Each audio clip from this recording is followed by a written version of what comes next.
G'day there, Ray Corcoran here. In this week's video, we're going to be talking about the Queensland land tax changes that have just been scrapped as of a couple of days ago. We're going to talk about what's actually happened so far in regards to land tax, why it got scrapped, and also what are the lessons that we can learn from this whole debacle that has caused a lot of media drama over the last few months. So basically a few months ago, the Queensland government basically said that they were not only going to start taxing people on their Queensland land, but also on their interstate land. Now, in the past, they would tax you based on how much land value, so not property value. The property value could be 600 grand, and the land value could be 200 grand, for example. But they would have thresholds for how much land do you own in Queensland, and you would be taxed accordingly. And you would have sort of separate buckets depending on the land that you own in your individual name and land that you own in a trust or a company. And basically the Queensland government started to say, well, we are going to start taxing people based on their interstate land holdings as well. And there was a lot of rumors because of a lot of interstate investors, so people like myself from New South Wales investing in Queensland, and a lot of people have been complaining about that driving up the price for people in Queensland. And there's a whole bunch of problems with also low vacancy rates in Queensland at the moment as well. And a lot of people thought this was an ingenious move by the Queensland Premier because she's basically pissing off people that can't vote her out. Queenslanders are not going to be paying any extra. They'll just pay whatever land tax they were going to pay. But for people who are investing in Queensland, who live interstate, they could be paying quite a bit more. Some people would go from paying 5,000 to 12 or 20,000 in a single year's difference. So it can be quite a big jump for some people. Now, I think the drama around all of this was a little bit overblown because many people don't, and nowhere near the threshold. Like the typical investor in Australia, I think has between 1 and 2 properties. It was like 1.5 or something like that. So for the vast majority of investors who are typically just everyday mum and dad investors who have their home and maybe one investment property, it's not going to be really much of an issue. However, for those people who have multiple properties, I have multiple properties in Victoria, my home in Sydney, and also a couple in Queensland. For me, that would have been probably an extra few $1,000s per year in tax. And as I wanted to grow my portfolio, would have continued to cost more and more. So I've been watching this very, very keenly to see how this plays out and sort of seeing where does this go over time, because if you have Queensland doing this, I was actually more worried about other states seeing if Queensland got away with it, and then other states might start saying the same thing, and before you know it, we're paying 20,000 different types of tax.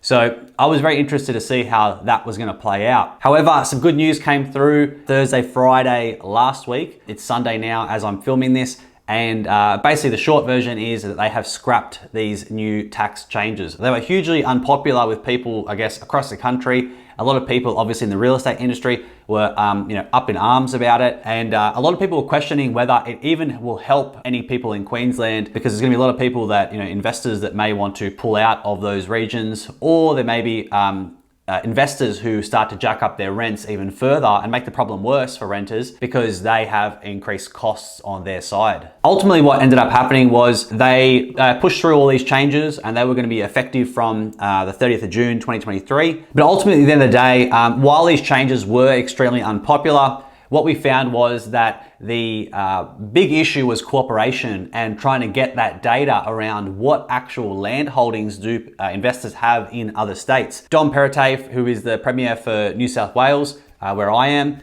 he outright said that he is not giving up that data. And I'm not political at all, and I won't be baited into any political conversation. However, I'm very happy about this, Dom.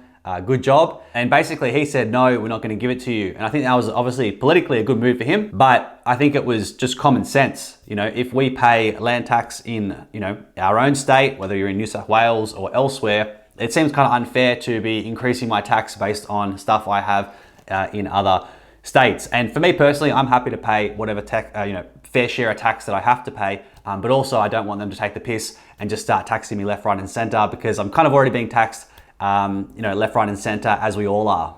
And on Thursday night, a lot of the state and territory leaders, they all got together, and the long and the short of it was that they were refusing to provide that data. Obviously, it's not good for them to provide that data. They're kind of undermining the people that have voted them in, so they're not going to do that. And I think that the Queensland government realised that this was, they were kind of flogging a dead horse. And off the back of all this, there was a lot of people saying, oh, I'm never going to invest in Queensland, like they're dead to me, and I'm going to do this, or I'm going to sell my properties, and a lot of stuff. And I thought that was an interesting reaction from a lot of people. But for me, I didn't want to let the tax tail wag the dog, so to speak. There's very few things that I will do purely based on tax alone.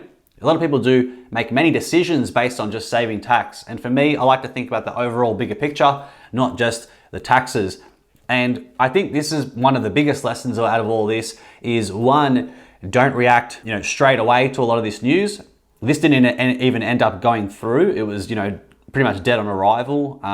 These changes, they got passed through and they got canned shortly after. So it ended up being a bit of a storm in a teacup. But also, I think for a lot of people, you should be making your investing decisions based on, bigger fundamentals, not the fact that you're going to pay a couple grand extra a year. And for many people that are going to be paying, if they were going to be paying with the land tax changes, huge amounts of money, those people already had huge amounts of property anyway.